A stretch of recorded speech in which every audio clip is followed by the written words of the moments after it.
Hi, అంతోస్ little వరల్డ్కి స్వాగతం. ఈరోజు మనం ఎంతో tasty simple chicken pulao recipe చూద్దాం.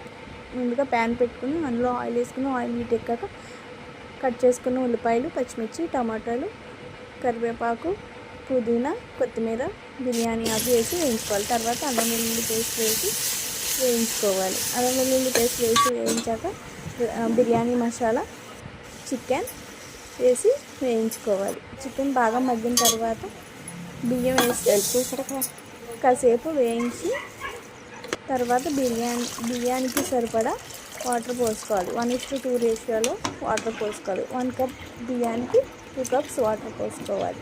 అంతే.